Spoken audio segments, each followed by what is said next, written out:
Hey friends, welcome to my channel Sana kitchen and vlogs. నేను ఈరోజైతే mutton gravy కర్రీని అయితే చేస్తున్నాను. మటన్ ఎలా చేయాలా అని ఆలోచిస్తున్నారా? మీరైతే ఒకసారి కూడా ఇలా చేయలేదా? అయితే ఒకసారి ట్రై చేయండి. మీకైతే చేయడం సింపుల్, మీ ఇంట్లో వాళ్ళకైతే తినడం చాలా రుచిగా అయితే ఉండిద్ది.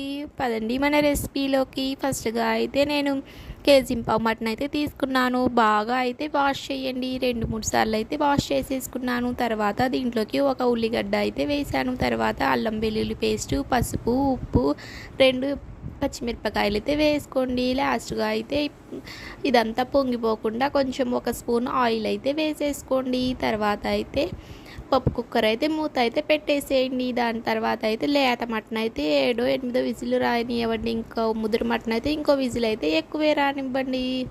తర్వాత అయితే ఇలా ఉందండి, హాఫ్ బాయిల్ అయితే అయిపోయింది. తర్వాత అయితే మనం సపరేట్గా మళ్ళీ దీన్ని వండేసుకుందాం. తర్వాత నాన్ వెజ్కి ఆయిల్ కొంచెం ఎక్కువే వేయండి. తర్వాత కట్ చేసుకున్న 2 ఉల్లిగడ్డలను అయితే పొడవుగా కట్ చేసుకుని అయితే వేసేసుకోండి. తర్వాత కొంచెం ఒక 2 అయితే పచ్చిమిరపకాయలు వేయండి. 2 స్పూన్స్ అయితే అల్లం వెల్లుల్లి పేస్ట్ వేసుకోండి.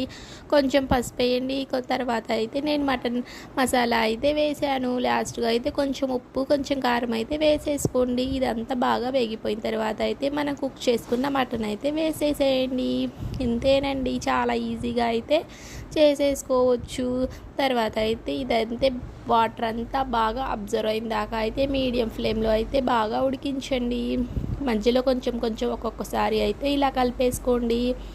ఇది చాలా సింపుల్ అండ్ చాలా టేస్టీగా ఎంత వంట రాని వల్ల అయినా చేసుకోవచ్చు. మీరైతే ఇప్పుడు దాకా ఇలా ట్రై చేయకపోతే ఒకసారి అయితే ట్రై చేసి చూడండి. ఇంకా లాస్ట్గా అయితే అయిపోయింది. కొత్తిమీర వేసుకొని దింపుకోండి. Bye friends.